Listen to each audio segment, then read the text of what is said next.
大家好，我是邱平，我现在来到了江苏的无锡。今年我们在山西看到了很多地主大院、晋商大院，可以说满地都是啊。来到南方，当然也可以看到一些大院，不过呢，肯定是没有山西那么多。今天我们来看到这座大院非常特殊啊，它里面的建筑居然是金丝楠木打造的。我们在山西看了王家大院、乔家大院，那么多大院，它修建的富丽堂皇，都没有看到金丝楠木打造的。因为在封建社会啊，金丝楠木是皇家专用的，没有得到皇帝的允许，民间是绝对不允许。甚至说那些王公大臣用金丝楠木都要得到皇帝的允许、皇帝的同意才行。你如果没得到允许就使用了，是犯了僭越大罪，那是一个大罪。而在江苏无锡这样一个小山村，居然有金丝楠木打造的建筑大院，这个主人的身份肯定是非同一般呐。今天我们就来看一看这座大院的主人到底是什么身份，他有什么能力用金丝楠木进行打造。这个大院就在前面，一眼望去，这个位置就非常好啊。你看，大院的正前方有一条河流，后面还有座小山一样的，这就典型的依山傍水啊。金丝楠木的建筑呢，我之前也看了一部分，在前几个月去了清西陵道光的陵墓那里。有几座大殿呢，全部是金丝楠木建造的。道光在中国历史上被记载是非常节俭，但是如果我们去看了他的陵墓的话，就能够看得出来，道光这个人节俭呢，只是一个表面。陵墓的话，他是清朝所有陵墓花费最多的，比慈禧还多。可以想象出来，道光他到底是真节俭还是假节俭。不过呢，我们去看了它那个金丝楠木大殿，确实是非常精美呀。里面呢是雕刻了非常多的龙，活龙活现。那个建筑呢，现在还保存的比较完整。大家有机会的话，可以去看一看。昭示堂，全国重点保护单位，这个是它的大门。这里的大门跟我们在山西看到的晋商大院有点不一样吧？它其实这个呢，也算是一个砖雕门楼。一般来到江苏苏州这一带，我们可以看到它的建筑呢有点区别。其实每个地方的建筑啊都有每个地方的特点。这里有几个字写的是“让李世家”，李呢是通厘米的厘，有治理规范之意。因而让李世家的意思就是说忍让、谦让，这是这个家族的家训。他这个家族呢是姓曹，曹家。整体制作建筑呢是坐北朝南，前后有3进，里面呢有大厅、大堂，还有牌坊等等。其中我们刚刚说的这个昭示堂是它里面大堂的名字，只不过呢是由于它这个大堂非常特殊，它是用金丝楠木建造的，叫做昭示堂，从而把整个这一块呢称之为这个名字。这座大院的主人是叫做曹节，明代嘉靖时期的一个官员，也就是说，这个大院呢，到现在差不多500年的历史了。它现在剩下的建筑面积呢，达到665平方米，看起来是不大，但是当年绝对是比现在大得多得多。现在就去里面看一看那个金丝楠木的建筑。它大门没开，可能是从侧门进去。其实，在以前呢，封建社会一般这种大院，它那个大门的话也是开得少，除非是主人亲自进出，还有呢比主人身份更高一点的出入。进来了，来里面看看这座与众不同的大院。现在看起来总体面积不大，我们可能就是看它几个大厅，还有牌坊。反正来到苏州，他们这些建筑啊，真的是古色古香，像园林似的。这可能是这一带建筑的特色，跟我们之前去山西看的完全不一样。山西一过去呢，普遍看到的是什么？砖结构的房屋，而在南方普遍看到的是这种木头建筑占多数。看到的第一个建筑呢，就是前厅，面阔5间。主人会客和议事的地方。那么这里呢，就是接待大厅，并不是最重要的，因为在以前地主大院里面，它是分了很多种类的，因为等级比较森严。前厅一般是这种接待普通的客人或者普通的朋友，然后到了里面呢，还有大厅，那就是接待身份同等的或者比较身份更高一级的。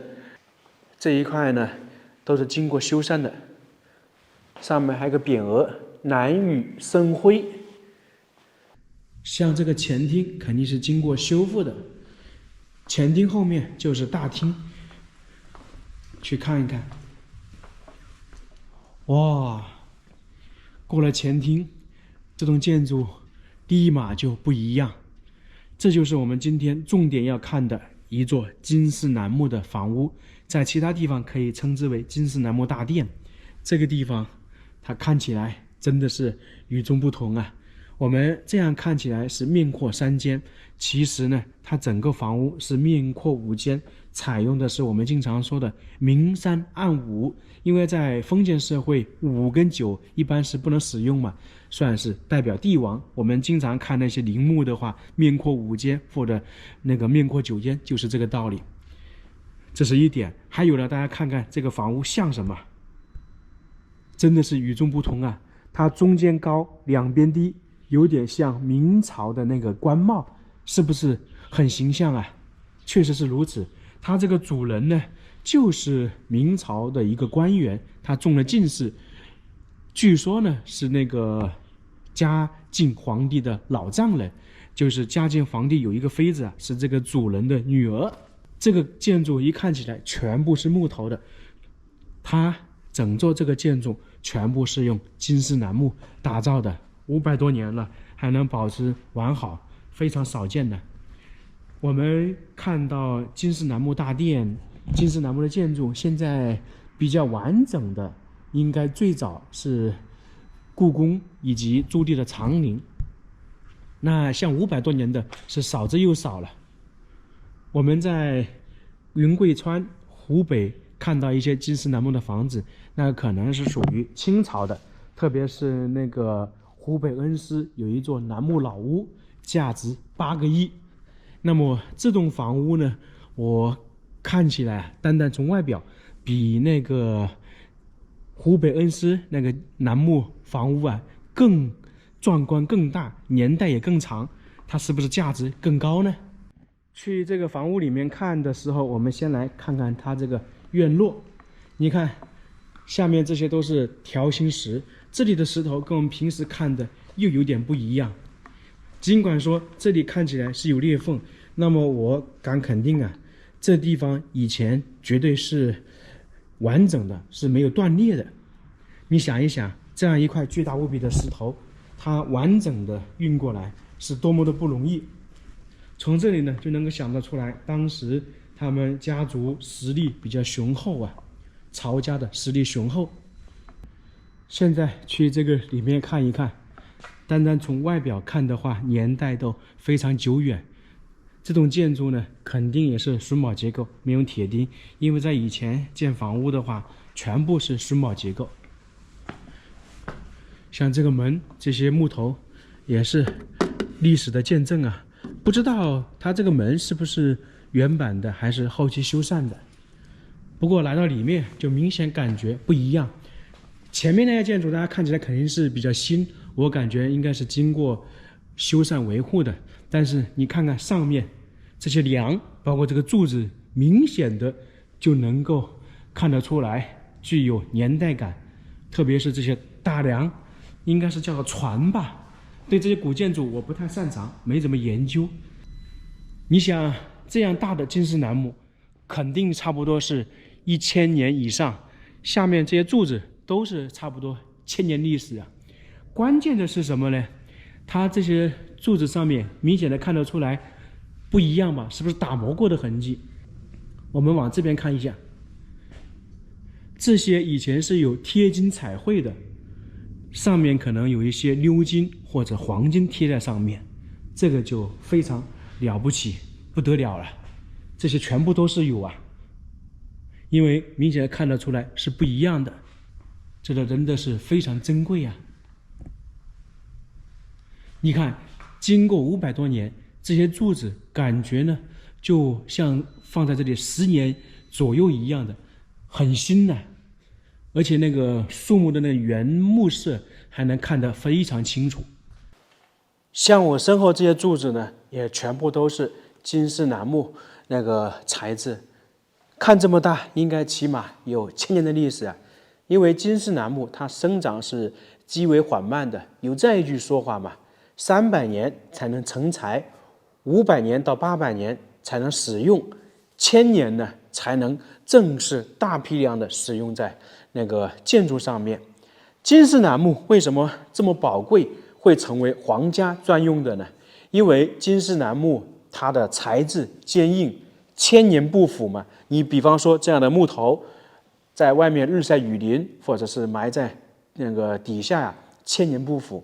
我们在重庆看到一些悬棺是用金丝楠木打造的，它放在那个悬崖上，差不多2000多年还是完整的。那么包括我们去其他地方看一些陵墓，那些都是经过了长时间还不腐，这是一点。